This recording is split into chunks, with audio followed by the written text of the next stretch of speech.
teu nome, queremos agradecer pela oportunidade desse encontro e te pedir, Senhor, que possamos ampliar o nosso entendimento acerca do teu Evangelho, à luz da doutrina espírita. Que a tua paz possa envolver os nossos corações e também de todos aqueles nossos familiares, companheiros que ficaram em nossos lares. Pai nosso que estais no céu, santificado seja o teu nome. Venha a nós o teu reino. Seja feita a tua vontade, assim na terra como no céu. O pão nosso de cada dia nos dai hoje. Perdoai as nossas ofensas, assim como nós perdoamos aqueles que nos têm ofendido. Não nos deixeis cair em tentação. Livra-nos do mal, porque teu é o reino, o poder e a glória para sempre. Que a tua paz permaneça conosco. Assim seja.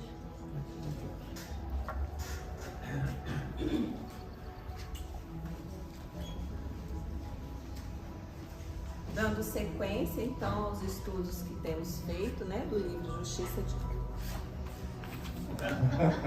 Justiça Divina, nós hoje vamos falar sobre o capítulo 11, Culpa e Reencarnação. Uma coisa tem a ver com a outra, gente? Vocês acham? Tá me ouvindo aí agora? Oi? Ah, o som. Isso eu recebi treinamento. Então, voltando. Vocês acham que tem uma associação, culpa e reencarnação? Tem muita gente balançando a cabeça assim, ó. Qual que é a turma que acha que tem? Qual é a turma que acha que não? Só vocês duas? Ó, falei que tinha um tanto de gente, eu vim desencarnado, né? Quem não sabe? Quem não sabe? Quem está em dúvida? Isso. Bom, nós vamos fazer a leitura e vocês vão chegar à conclusão de qual que é a associação. Que existe uma associação, existe, tá bom? Emmanuel é muito...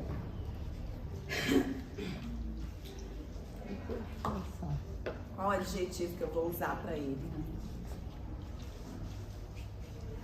Ele tenta abarcar muitas coisas, né? A literatura que Emmanuel assina na doutrina espírita é um manancial de aprendizado para a gente a vida inteira.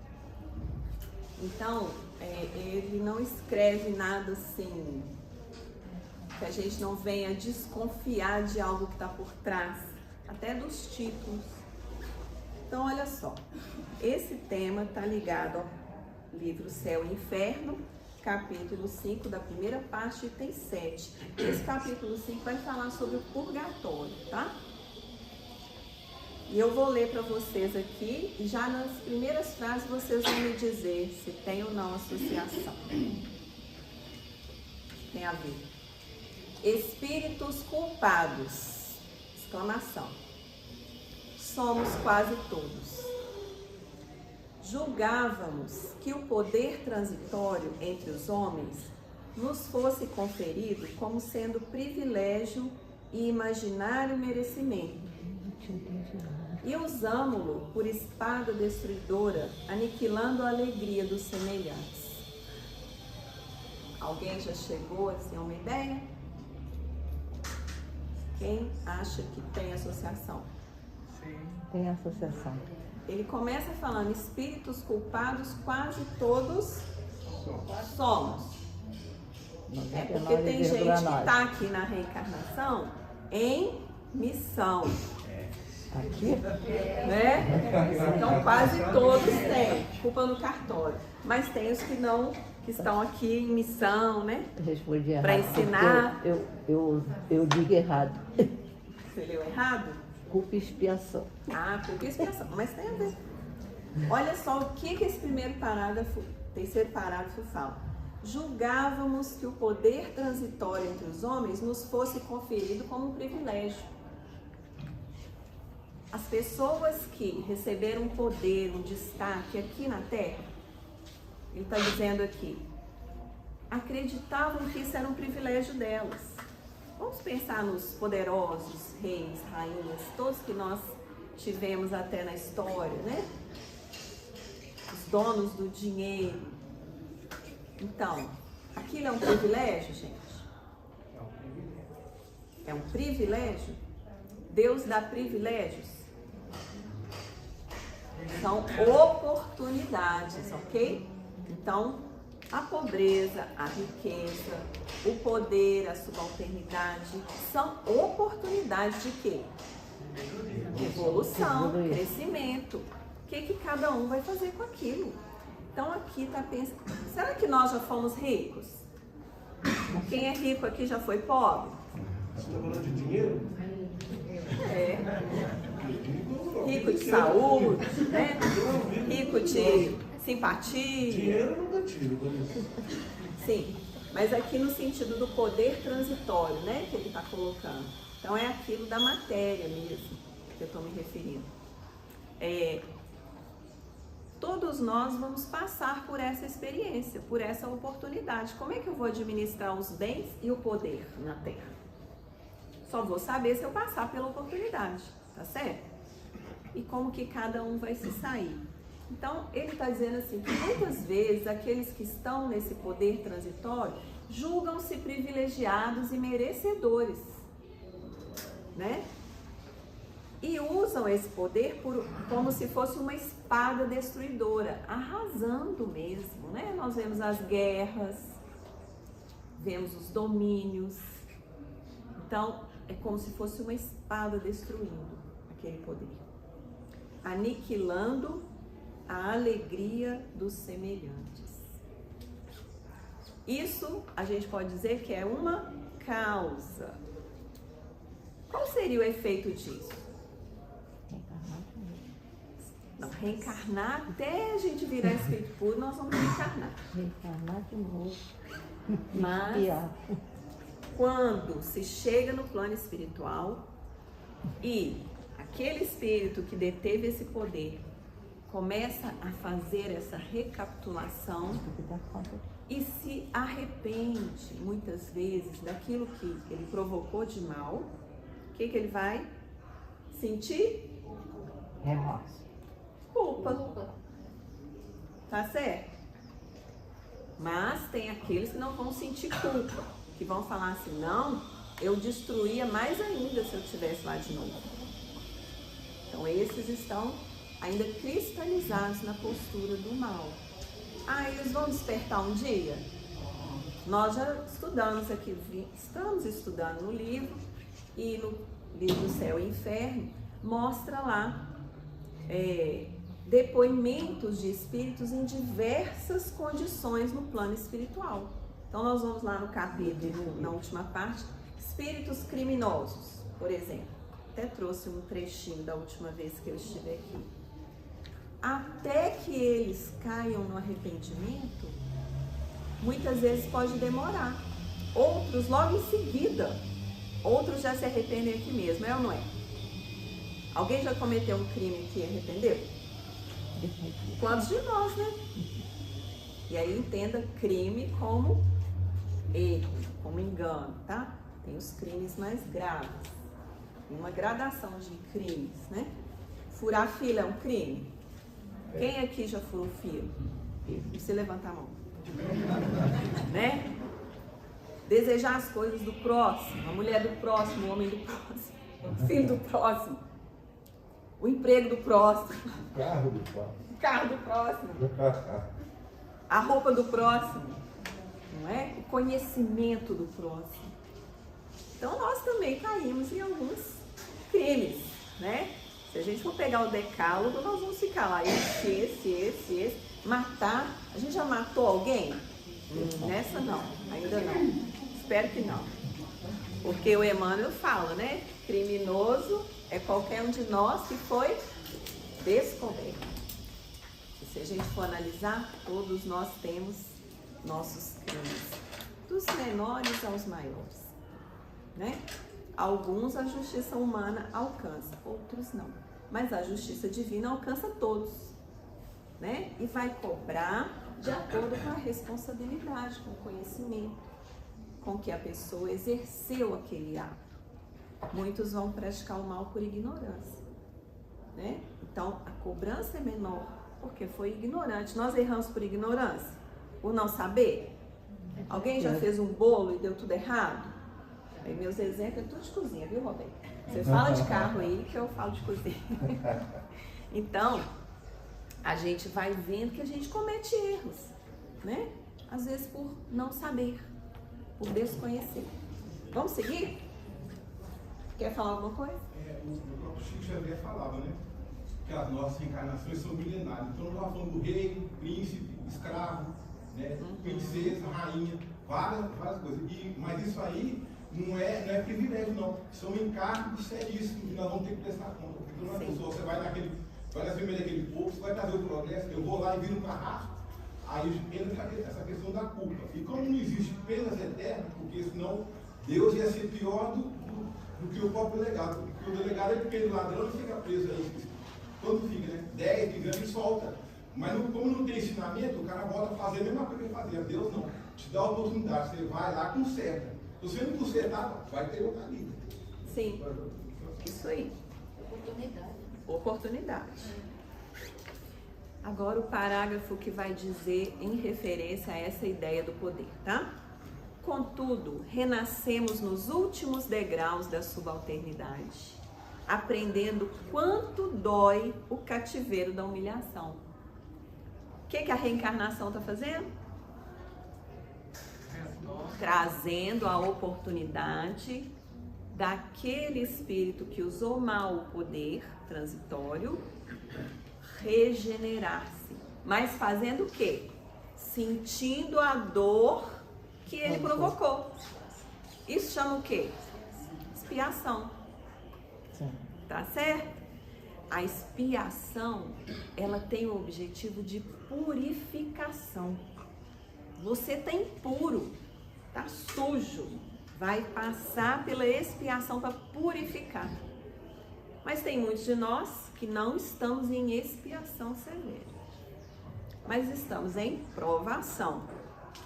Aqui na Terra é um ou outro, né? A não ser exceção. Aliás, até os espíritos em missão devem ter suas dificuldades, né? Mas a provação é um teste de fidelidade a Deus, às leis divinas. Onde estão escritas as leis divinas? Na nossa consciência. Muito bem. Pergunta 621, né? Do Livro dos Espíritos. As leis divinas estão na consciência do Espírito. Então, se a gente passa por provas, eu brinquei do furar fila, né? Mas é uma realidade, né? Quando eu faço uma ação que vai em desacordo com as leis divinas, minha consciência já levanta o dedinho. Ops. Mas eu posso fazer o que com a consciência? Dou uma voltinha pra lá, uma voltinha pra cá, escorrega daqui, driblo a consciência, mas ela tá ali. Ela é a guardiã da integridade interior. Ela que é o espelho das leis divinas em nós. Então, se a gente está passando por provas, é um teste de fidelidade. Você é fiel a essas leis? É a sua prova agora. A prova da paciência, a prova da aceitação, a prova do perdão. Será que nós temos isso? Estamos correspondendo ao que a consciência chama? Acreditávamos que a moeda farta nos situasse a cavaleiro dos desmandos de consciência. Entretanto, voltamos à arena terrestre em doloroso pauperismo. É miséria, né? Experimentando a miséria que infligimos aos outros. Então aqui já está falando do poder financeiro, né? Que a gente também acreditou, né? Que ia situar a gente a qualquer desmando da consciência. Mas muitas vezes, as pessoas que estão com dinheiro, detendo o dinheiro para si, já estão cometendo um engano de não pensar na distribuição, de como fazer essa distribuição. Não é filho pródigo não, viu gente? No sentido de sair distribuindo, não é prodigalidade, mas como eu posso empregar isso utilmente para mais de um, ou seja, para mais do que eu, para o bem comum. Admitíamos que as vítimas de nossos erros deliberados se distanciassem para sempre de nós depois da morte. Alguém acreditava nisso? Depois de ser espírita é difícil, né? Que as nossas vítimas, né, dos nossos erros que a gente praticou, aqui está falando deliberado, ou seja, foi por vontade. Eu escolhi praticar. A gente achava que essas vítimas estivessem distantes de nós. O que acontece com as vítimas dos nossos erros? Elas ficam longe de nós? Não, ficam nos O que acontece? Nos cobram. Pode acontecer. Quando fala da cobrança, nós vamos lembrar dos processos obsessivos. Que muitas vezes a vítima pode até já ter desencarnado. E a gente fala assim, não, me liberei. Vai mesmo. Só se ele nos perdoou, se essa vítima nos perdoou, aí ela não tem vínculo com a gente, mas a gente tem. Por quê? A consciência. A consciência nos cobra. Pode não cobrar agora, que eu estou driblando essa consciência, mas ela está ali, registrada. Lembra que tem débitos nossos que estão congelados? Tem débitos nossos em relação aos semelhantes que é como se tivesse congelado espiritualmente na nossa consciência, na verdade no inconsciente espiritual, porque nós vamos renascendo e nem tudo a gente dá conta de olhar. Será que eu dou conta de nascer na mesma família do meu assassino nessa vida? Se eu não dou conta, aquilo fica congelado um pouquinho. Quem sabe ele nasce meu vizinho, né? Ninguém aqui tem vizinho difícil, né? Só tem vizinho difícil quem também é difícil. Ou seja, culpa e reencarnação. Vocês estão preocupados? Ai, ai. Na Terra ou além da Terra, a soma das lutas... Não, desculpa. Eu passei aqui. Eu passei a página. Mas tornamos a encontrá-los no lar, usando nomes familiares, no seio da parentela, onde nos cobram, às vezes com juros de mora, as dívidas de outro tempo, o suor em suor do rosto, no sacrifício constante, ou em sangue do coração, na forma de lágrimas. Então, a família, aquele caldeirãozinho ali, né? Tá todo mundo ali. Tá explicado, então. Cozinhando, melhorando o sabor, em contato um com os outros, né? São aqueles que muitas vezes foram nossas vítimas, são nossos credores. E vice-versa, podemos também ser credores deles, devedores, credores, varia a posição, né? Suponhamos que os abusos do sexo nos constituíssem a razão de viver e corrompemos o coração das almas sensíveis e nobres com as quais nos harmonizávamos, vampirizando-lhes a existência. A questão da sexualidade. O exercício da sexualidade de forma irresponsável. Ah, eu fiquei com fulano, com fulana, e vai fazendo vínculos, porque a sexualidade cria vínculos.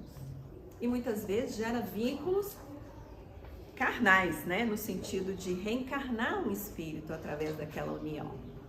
E se não há um compromisso, é um espírito que vai ficar à margem de uma orientação, né? De uma família. E aqui coloca um adjetivo, na verdade um verbo, vampirizando-lhes a existência. Por quê? Na sexualidade há uma troca de energia. Quando é uma sexualidade equilibrada, saudável, um parceiro doa ao outro e recebe do outro, buscando um equilíbrio das energias, né? Isso não é só o ato sexual em si, a convivência da parceria é um exercício de sexualidade também. Então, o que acontece? Enquanto há uma distribuição, eu dou para você, recebo de você, você me doa, eu recebo, e vai fazendo esse equilíbrio, não tem vampirismo, tá certo? Mas se só um que recebe, recebo e deixo para lá, vou para outro. E crio outros vínculos, às vezes até paralelos a esse que eu assumi. O que eu estou fazendo? Vampirizando todo mundo. Eu vou prestar contas disso? Eu estou criando um débito? Sim. No entanto, regressamos ao mundo em corpos dilacerados ou deprimidos, exibindo as estranhas enfermidades ou as gravosas obsessões que criamos para nós mesmos, a estampar na apresentação pessoal a soma deplorável de nossos desequilíbrios. Então, olha as consequências, né? De vampirizar o outro na sexualidade, no abuso do sexo, né? Tanto as obsessões quanto as enfermidades. E também, ele coloca aqui, dos corpos dilacerados. Muitas vezes a gente vem com inibições na outra vida, né? Nos órgãos sexuais ou outros órgãos decorrentes daquele mau uso da sexualidade. Nós estamos vendo aqui expiação, né? A consequência do mau uso. Aí vamos na última parte. De novo ele fala, espíritos culpados, somos quase todos. Alguém aqui acha que não está na lista? A perfeita justiça, porém, nunca se expressa sem a perfeita misericórdia. E abre-nos a todos, sem exceção, o serviço do bem, que podemos abraçar na altura e na quantidade que desejarmos, como recurso infalível de resgate e reajuste, burilamento e ascensão. Essa frase eu gostaria de pegar aqui. Perfeita justiça e perfeita misericórdia. Emmanuel fala que a perfeita justiça, de quem que é a perfeita justiça? De Deus. De quem? De quê? É a justiça divina. A justiça humana não é perfeita. Então, a perfeita justiça de Deus não anda separado da perfeita misericórdia de Deus. O que é misericórdia? Amparo. Piedade. Piedade. Tem um significado que eu já vi há muito tempo, chama-se assim: Compaixão. aquilo que eu recebo sem merecer. Eu nem tenho mérito, mas é uma misericórdia. Como se fosse um perdão divino, mas não é um perdão que vai apagar, que a gente às vezes vem de crenças que a gente pede perdão pelos pecados e está tudo resolvido. Não é que vai apagar os erros que você cometeu, mas vai te dar a oportunidade de resgate. E se a gente alia o serviço do bem, que é o recurso infalível para esse resgate, fica mais leve. Muitas pessoas, por expiação, por exemplo, tinham que perder membros do corpo, sofrer doenças muito graves, mas estão tão dedicadas ao serviço do bem, às vezes perde um dedinho, às vezes tem um outro problema que dá para ela administrar e continuar no trabalho, porque o serviço do bem é como se fosse aquilo que Pedro fala, né? O amor cobre a multidão de pecados. Cobre, viu, gente? Não é que apagou, mas cobre. E o espírito que começa a exercitar esse bem, essa prática do bem, no fundo está tentando exercitar o amor. Da forma imperfeita que ele dá conta. Porque perfeição é divina. Teve um capítulo que nós trabalhamos aqui que chamava-se Infinito Amor. E nós trouxemos uma definição de Emmanuel no Seara dos Médiuns, que ele fala que o bem é o amor em várias direções. Não, o amor infinito é o bem em várias direções. Aí a gente fala assim, gente, que interessante. Se eu estou praticando o bem, eu estou fazendo algo de amor. Não é bacana isso? Porque a gente para analisar e fala assim, eu não dou conta de amar. Tem até aquela música, amar como Jesus amou. Alguém dá conta? Mas eu já dou conta de algo. Meu modelo é Jesus, né? No sentido do desprendimento, da doação. Ainda não sou como ele, mas eu dou conta de algo. Então é isso que eu queria destacar. Serviço do bem, a prática do amor, da forma imperfeita que seja, é o recurso infalível de resgate e reajuste. Está na expiação? O que você pode fazer de bem? Está na aprovação? O que você pode fazer de bem?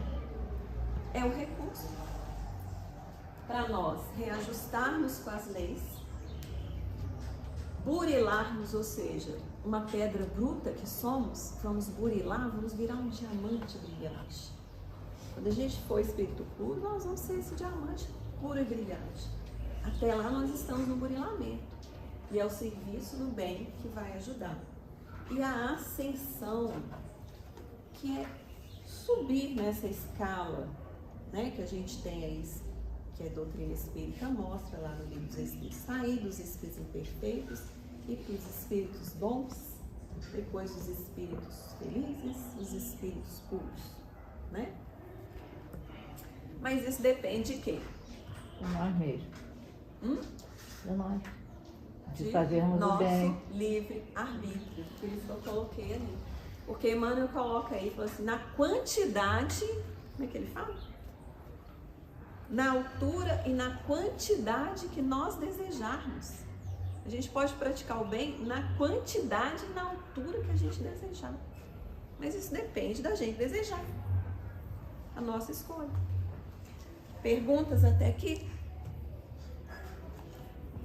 Atendamos às boas obras quanto nos seja possível.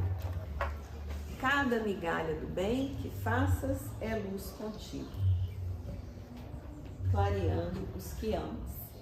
Na hora que eu li essa frase, eu lembrei de uma tocha.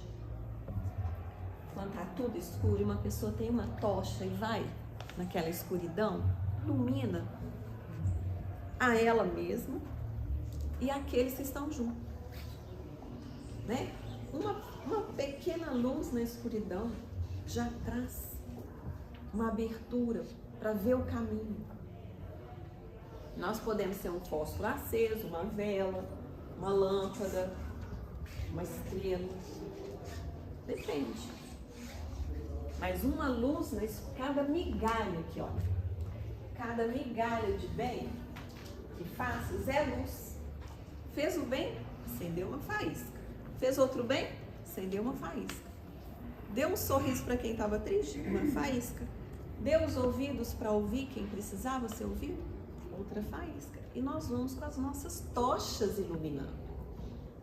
Mas quem que é iluminado primeiro? Nós mesmos. Aquele que porta a luz. Então, aquele que trabalha no bem é o primeiro a receber, porque ele fala, é luz contigo. contigo, clareando os que amas. Aqui a gente pode ampliar um pouquinho, porque aquele que trabalha no bem, o reflexo do bem que ele faz vai para todos, mas também aqueles que ele tem vínculo mais próximo. Por isso que falou ali, aqueles a quem amas. Nós vemos no livro Nosso Lar, por exemplo, a mãe de André Luiz estava num plano bem superior, mas vinculada a esse filho, acompanhando as suas lutas e fazendo intermediações com outros amigos espirituais para que alcançasse esse filho. Até que eles puderam se encontrar uma vez. Mas se encontraram, ele se abasteceu ali daquele amor maternal, da conversa com a mãe, da orientação. Mas o que ela fez depois?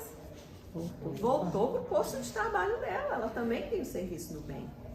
Mas o serviço que ela faz favorece a todos os que ela ama. E aí nós estamos pegando aí os familiares, aqueles que estão em condição de necessidade e muitas vezes são atendidos por um mérito do bem que você faz, por uma caridade que você faz a outros. Você abre mérito para a sua família, para os seus entes queridos receberem. Tá claro, gente? E assim é porque, de conformidade com as leis divinas, o aperfeiçoamento do mundo depende do mundo, mas o aperfeiçoamento em nós mesmos depende de nós. Então, Jesus falou no Evangelho: assim brilhe a vossa luz diante dos homens, para que vejam as vossas boas obras e glorifiquem vosso Pai que está nos céus. Pegando a mesma ideia da migalha, né? Cada migalha de bem é luz. Então, o que Jesus está nos pedindo? Todos nós temos uma luz. O que ele pede? Que a faça brilhar. Resplandeça. Ninguém tem a sua luz, sabia? Só você. Ninguém tem a sua. Ninguém tem a minha. Eu sou única, assim como vocês são únicos. A contribuição da luz de cada um para esse nosso mundo é só a gente que pode dar. Ninguém vai dar a luz que eu tenho do mundo. Por isso é bonito essa parte. Assim brilhe também a vossa luz. Que a luz de Jesus estava brilhando. Ele era o sol aqui entre nós.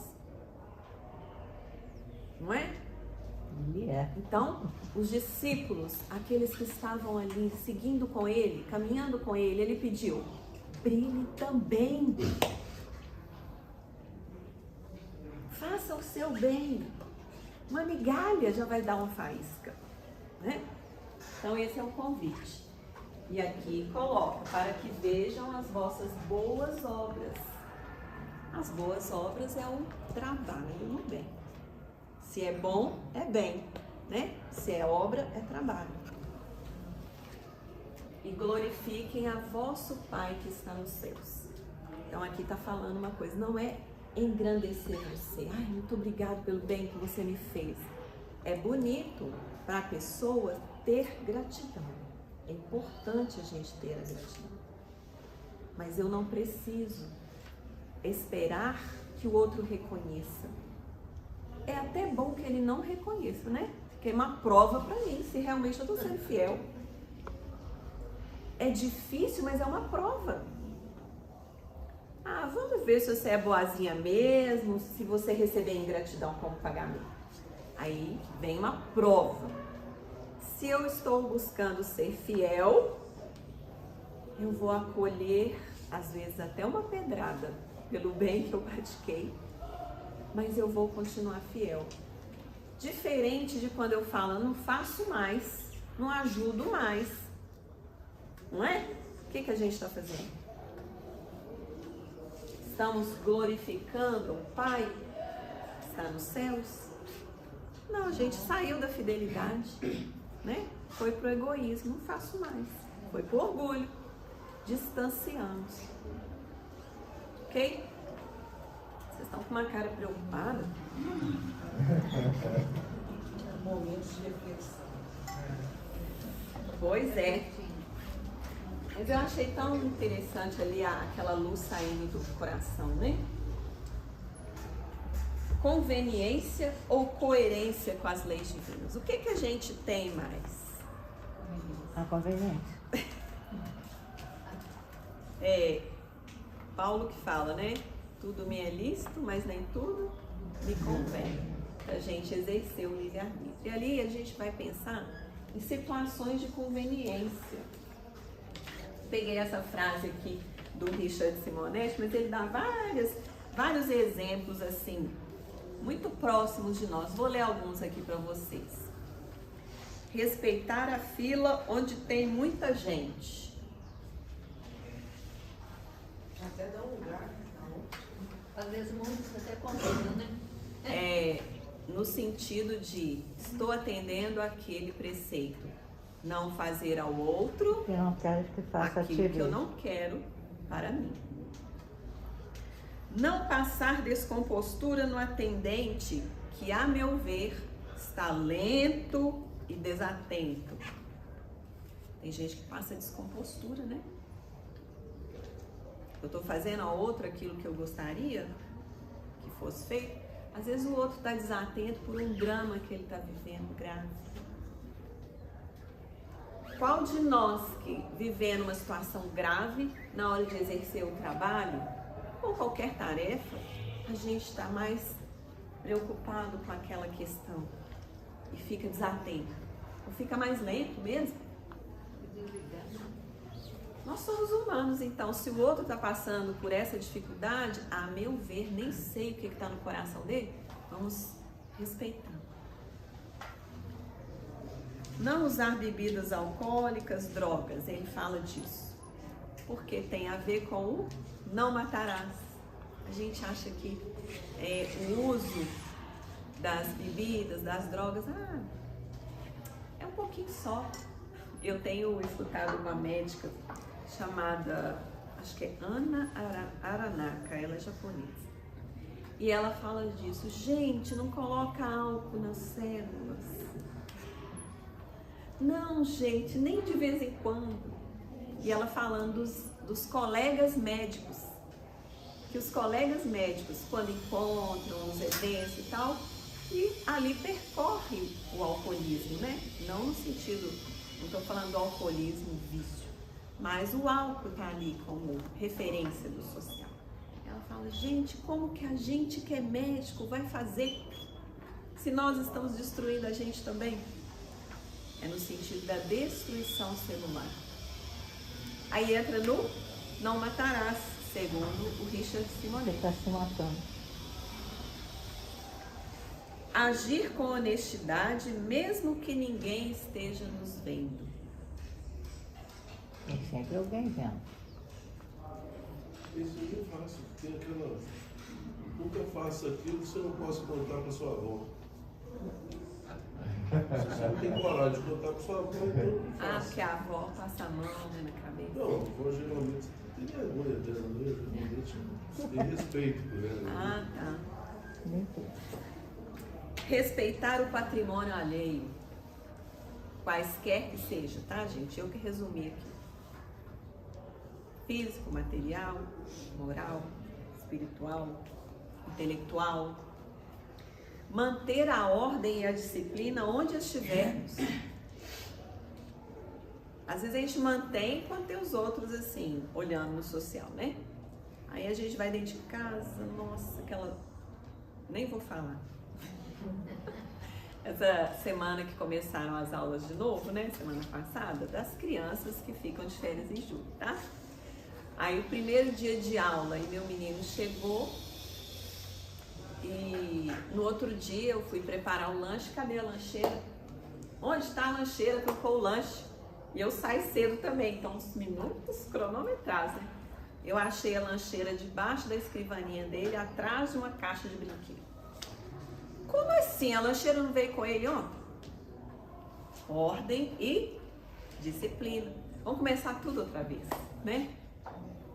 Então, às vezes em casa faz assim, na rua tá certinho.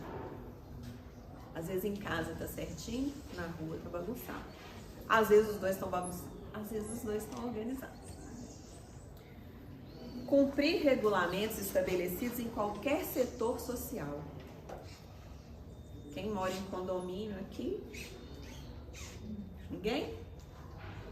Pois é. Tem um monte de regulamento, não tem?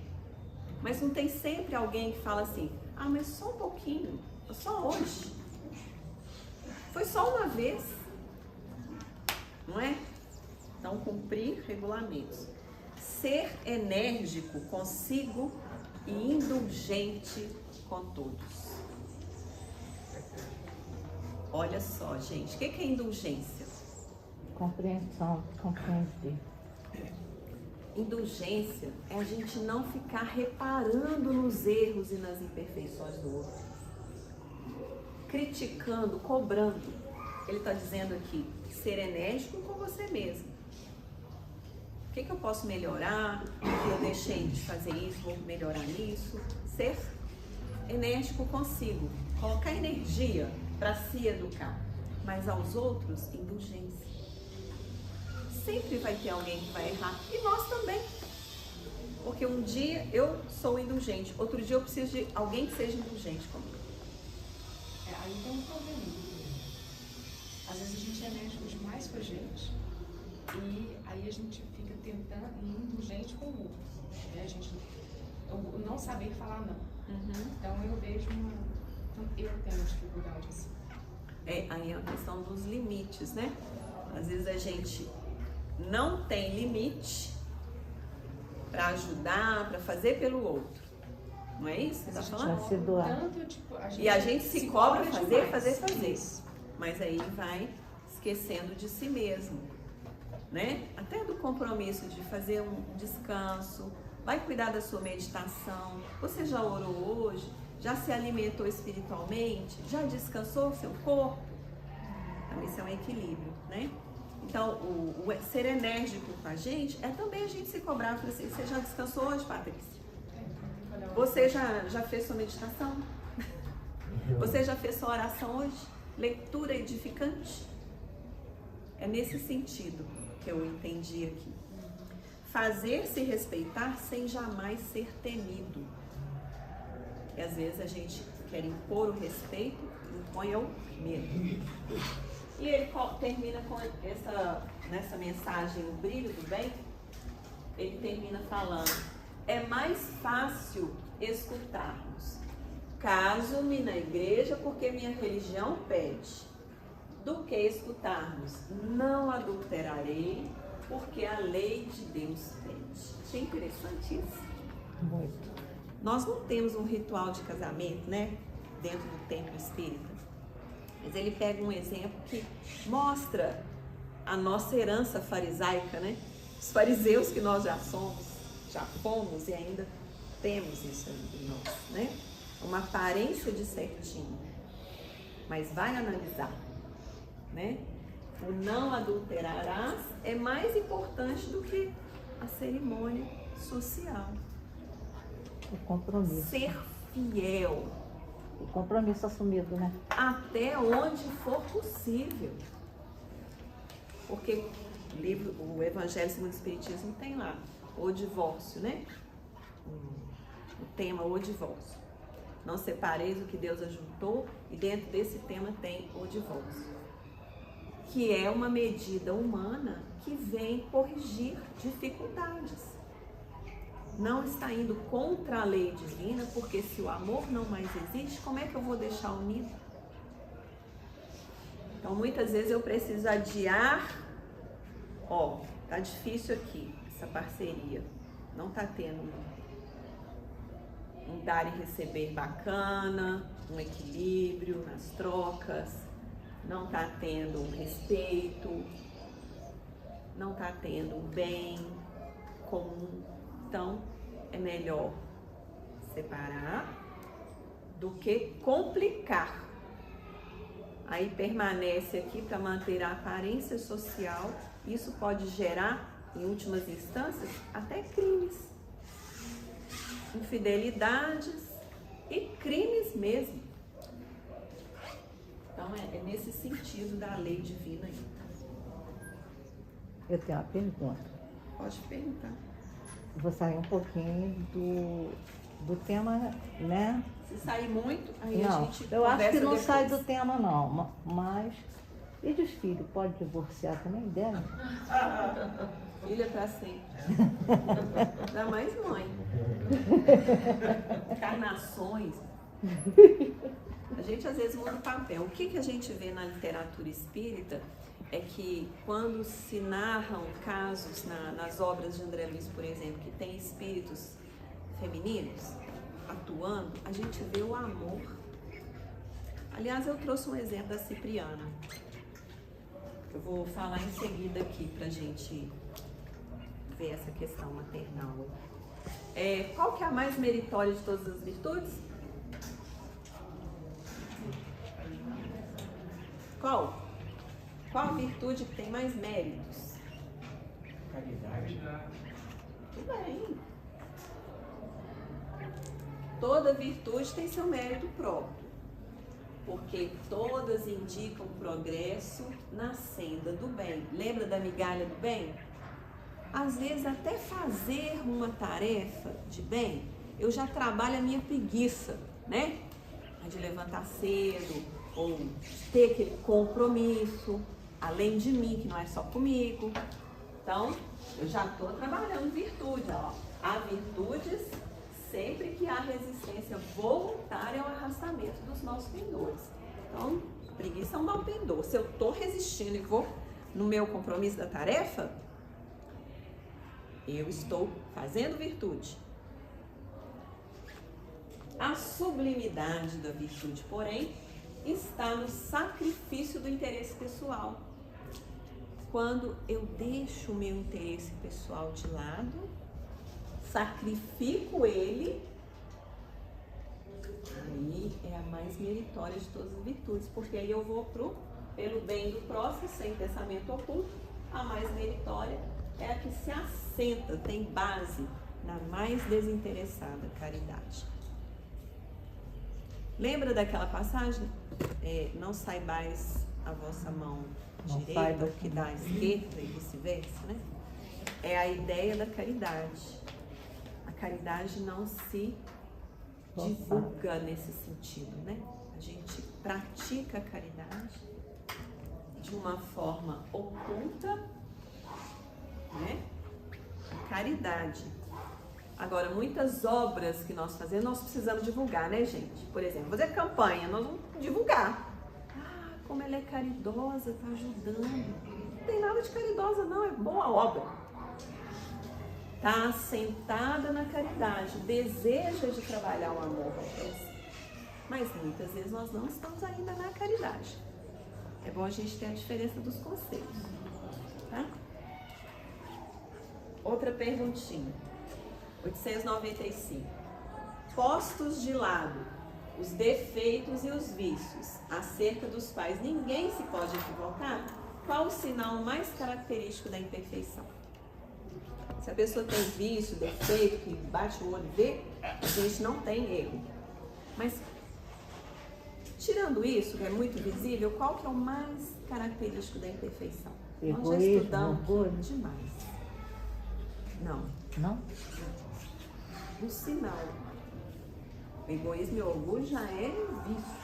Ah, tá. Já é uma imperfeição. Qual que é o sinalzinho, gente? A outra pergunta falar. Ninguém arrisca? O interesse pessoal. É o sinal mais característico da imperfeição. Se antes de olhar o interesse comum, eu olho só o meu interesse pessoal, caracteristicamente é a imperfeição. Aí aqui ele vai explicar, né? Que muitas vezes a pessoa até tem aquela coisa dourada de estar fazendo bem, mas se lá no pontinho tem o interesse pessoal em primeiro lugar, já perde o mérito, tá? Depois vocês podem ler lá no Livro dos Espíritos, 895, a resposta. que eu quero contar o caso da Cipriana. Vocês não querem saber, não? Eu quero.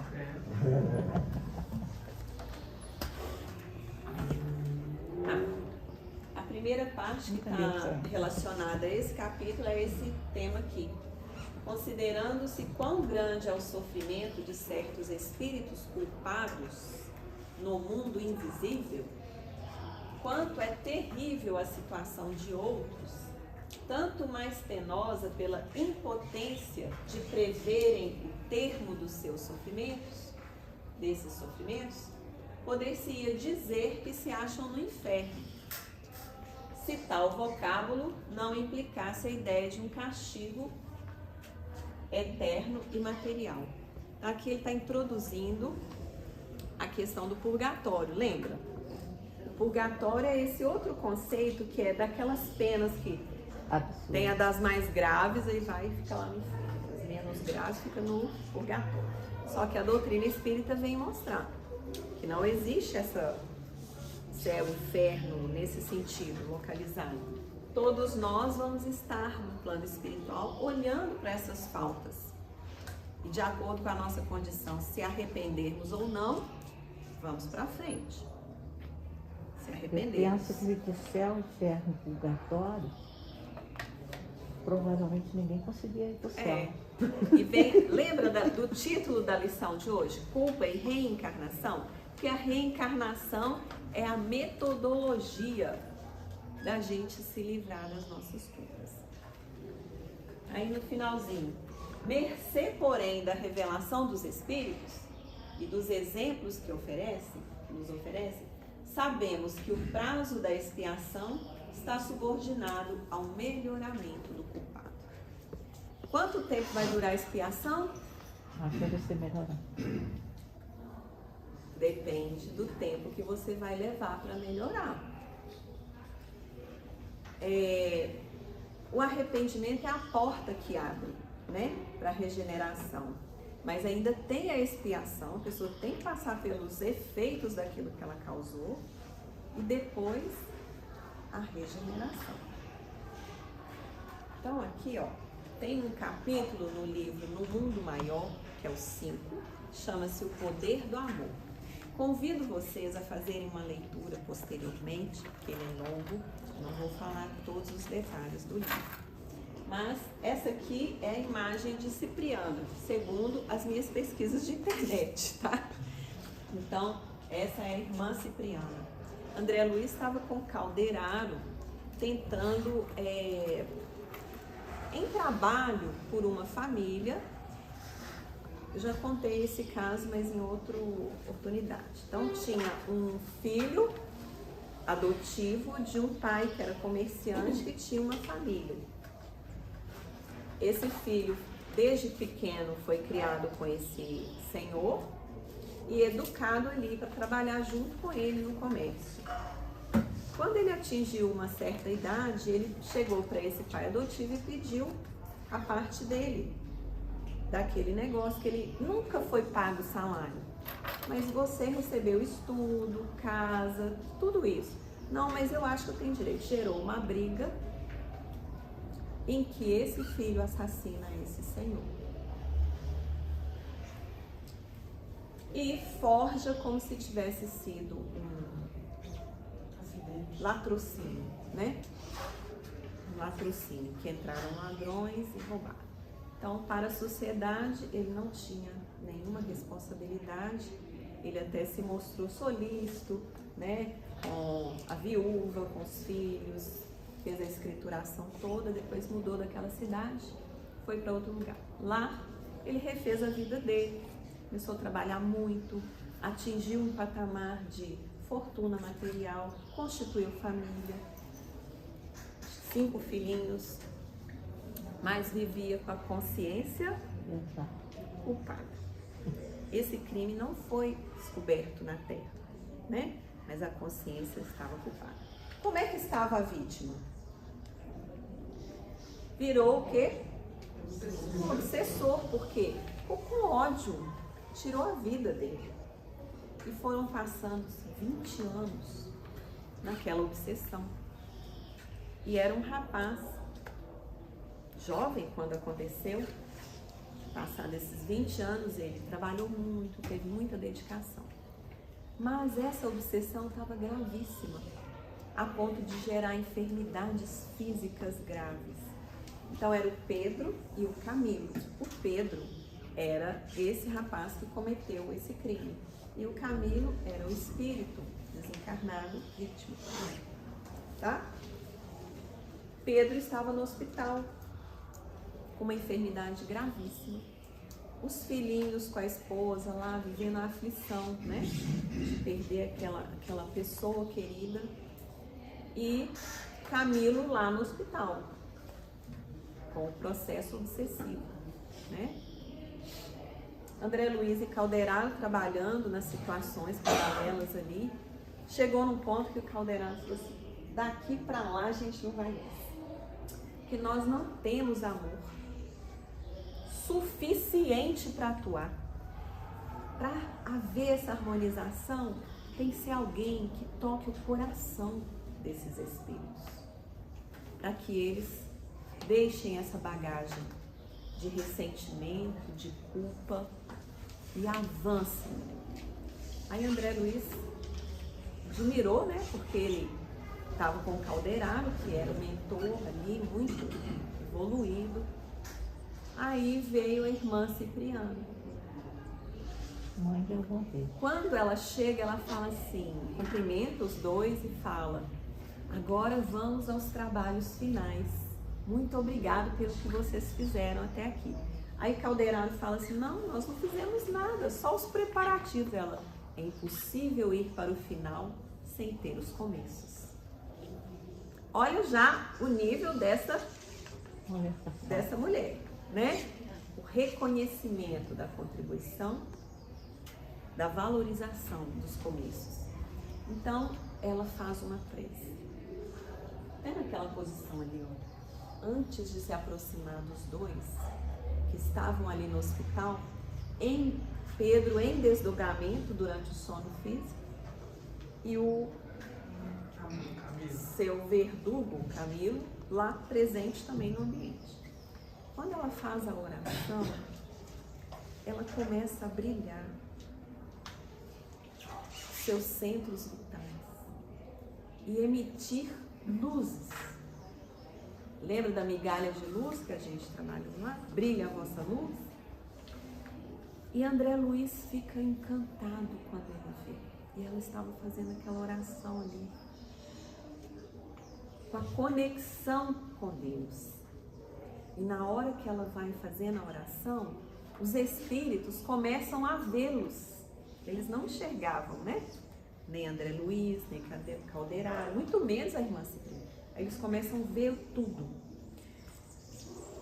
E na crença de cada um, Pedro, por exemplo, acreditou que estava recebendo a visita da Mãe Santíssima. E cai de joelhos. Aí eu vou pegar uns trechinhos aqui. O doente ajoelhou-se, de súbito, dominado por incoercível emoção, e desfez-se em copioso pranto.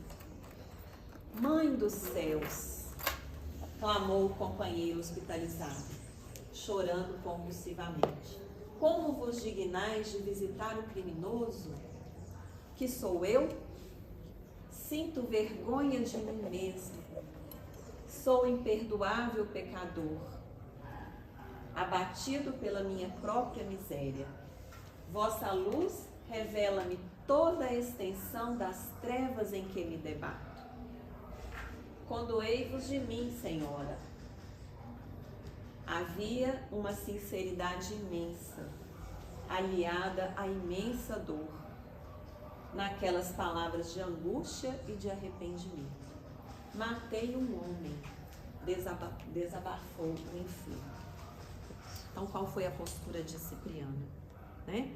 Ela acolhe, ela ouve, e ela fala para ele coisas muito importantes. Ela fala para ele: faz muito tempo has perpetrado o homicídio, presumindo liquidar escabroso débito a jorros de sangue. Ele era o filhinho adotivo que queria o pagamento. Eliminaste o corpo de um amigo que se fez incompreensivo e duro. Todavia, desde o trágico instante, ouves a consciência divina a reiterar a velha pergunta: Caim, que fizeste do teu irmão? Tens vivido desarvorado e desditoso, de alma agrilhoada a própria vítima, porque o elo continua, aprendendo que o mal jamais se coadunará com o bem e que a lei cobra dobrados tributos àquele que se antepõe aos seus ditames sábios e soberanos. O que acontece? Ele permaneceu ligado ao seu algoz, né?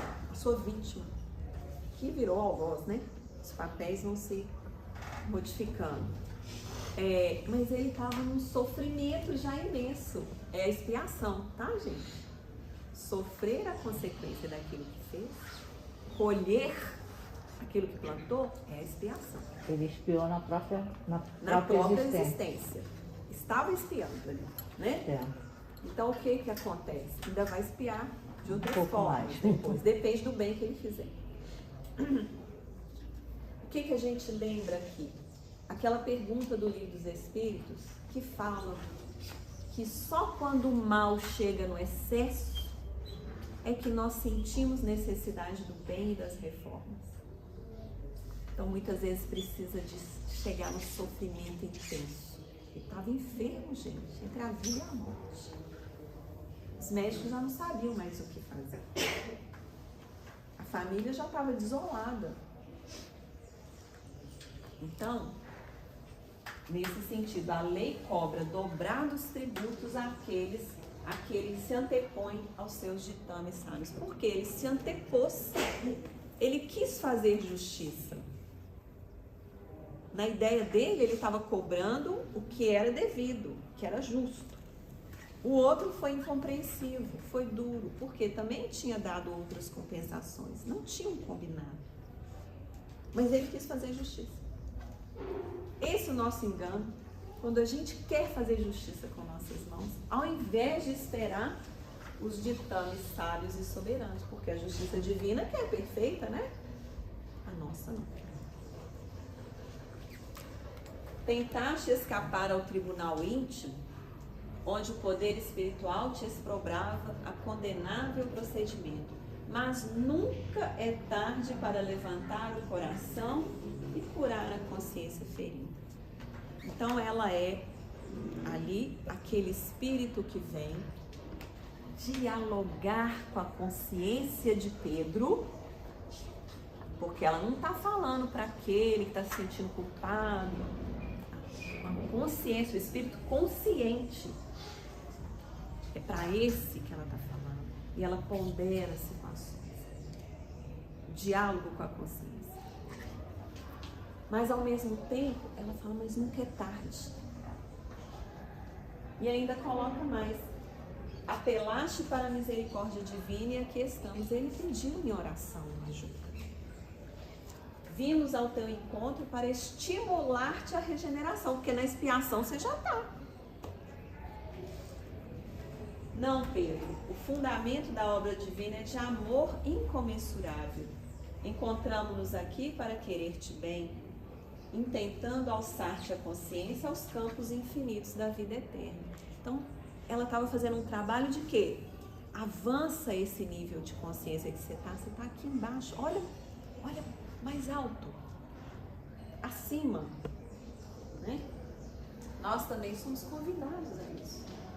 Às vezes a gente está enxergando um problema nosso só aqui no horizontal, aí a gente faz uma oração, a gente ouve um estudo, a gente faz uma leitura, aquilo nos convida a consciência a olhar mais amplamente, a olhar acima e a entregar nas mãos de quem pode resolver.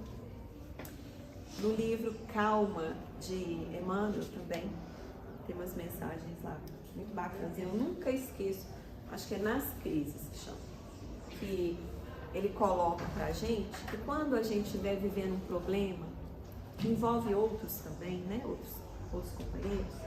Quando a gente for orar, que a gente peça a Deus para o bem de todos os envolvidos. Porque às vezes a gente ora pedindo, ai, meu Deus, me ajuda a resolver isso de tal forma, né? Desse jeito que eu quero. Para a gente aprender a orar e pedir em favor de todos os envolvidos. Então nós não temos ideia como que aquilo vai ser resolvido. Às vezes o que a gente interpreta como mal pra gente, vai ser o bem. É aquele remedinho amargo que vai te curar. Sabe o benefício pago pela ingratidão, por exemplo? É um remedinho amargo, mas ele te cura.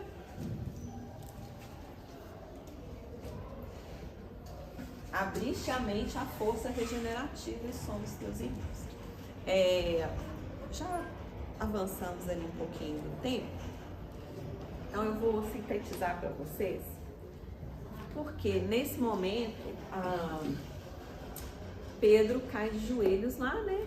E ele aceita aquele convite. Camilo fica olhando de longe. Aí depois ela se dirige, ela acolhe Pedro como uma mãe, né? Ela fala com ele, eu não sou a mãe santíssima, eu sou sua irmã, mas também fui mãe.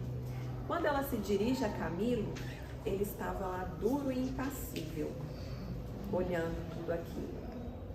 Aí ele fala para ela assim, eu fui a vítima, o que resta a mim se não odiar? Aí ela vai dar aquela lição para ele. Odiar? Você tem certeza dessa atitude? Muitas vítimas alimentam com ódio e se julgam no direito de serem até piores do que os seus verdugos. Ele não estava obsediando 20 anos, gente? Aí ela pede André Luiz e Calderaro para ajudar a deslocar Camilo junto com Pedro. Pedro estava no ombro dela como um filho. E eles vão em direção ao lar de Pedro e assistem a cena que chegam e veem. O menininho mais novo, de mais ou menos uns 5, 6 anos, falando para a mãe que estava tricotando, falou assim, mamãe, você viu como o papai estava tão aflito ontem? Eles tinham tido visita no hospital. Vamos rezar para o papai, mamãe? Aí a mãe fala pro filhinho, filhinho, não se preocupe, os médicos falaram, estão cuidando direitinho do papai, vai distrair, vai brincar. E ela se levanta do tricô e vai chorar no quarto. Aí Cipriana fala para Camilo, Pedro foi teu agressor e tirou a sua vida, ele não tinha esse direito. Mas o Pedro renovado trabalhou, constituiu família, tem 5 crianças que confiam nele.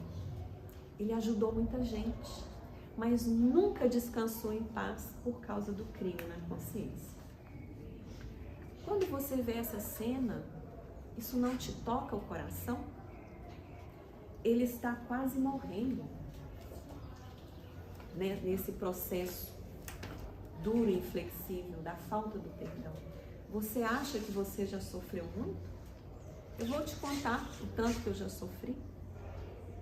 Aí ela fala, na última encarnação, ela tinha também filhas e filhos. 2 filhos foram para a guerra, foram assassinados. As 2 filhas se perderam com envolvimentos nos vícios. E ela contraiu lepra e o marido foi embora. Eles tinham uma condição boa material e ela ficou na miséria. E mesmo naquela situação toda, ela diz, eu confiava em Deus, que eu estava me purificando. E hoje eu estou aqui. Aí Camilo é tocado no coração. E ele fala para ela que ele não merecia, né? Mas que ele compreendia. E que ele queria ir para frente, que ele queria avançar, como ele fazia. Aí ela abraça Camilo, entrega Pedro para André Luiz e Calderaro levarem novamente para o leito do hospital e fala, vou levar o Camilo para a obra de restauração, para que ele também recomece. E aí, Pedro acorda melhor no hospital. A família, quando vai visitar ele, tem grandes melhoras e ele conta: eu tive um sonho com Nossa Senhora e ela me jorrou luz. Acho que por isso eu melhorei. Eu sou chorando. Então, estou contando isso porque é culpa e reencarnação, né? Esse caso específico que nós temos o exemplo da pessoa que está encarnada, ralada pela culpa. Enquanto a gente fica só na culpa, nós não vamos para a regeneração. A gente não se acha merecedor. Eu gosto de colocar a diferença de culpa e responsabilidade. Quando a gente fica só na culpa, a gente fica remoendo aquilo. Mas quando eu digo, eu assumo o que eu fiz e vamos às consequências para eu corrigir isso, é diferente, é a responsabilidade.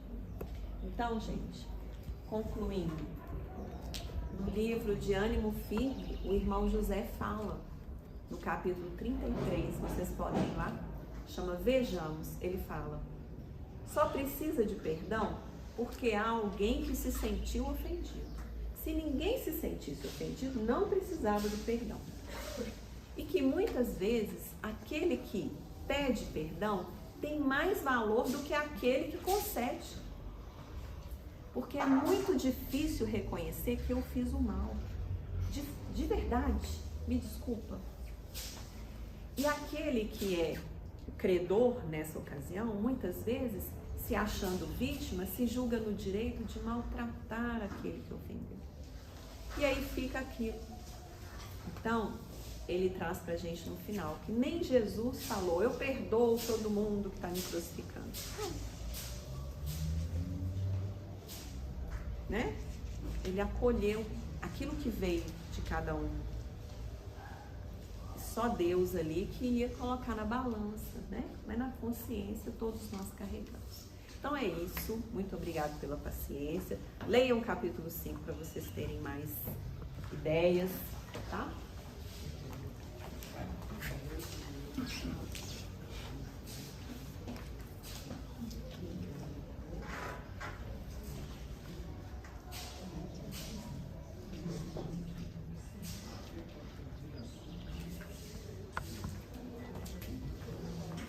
Então, agradecendo aí a Jesus, aos nossos mentores, todos aqueles que contribuíram para o nosso momento de reflexão.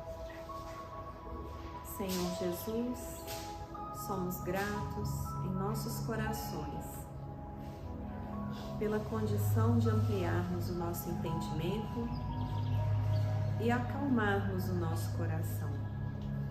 Que o Senhor nos fortaleça na lida do bem para que possamos brilhar a nossa luz. Que a Tua paz nos envolva e nos acompanhe no retorno às nossas atividades. Obrigada, Senhor. Assim seja.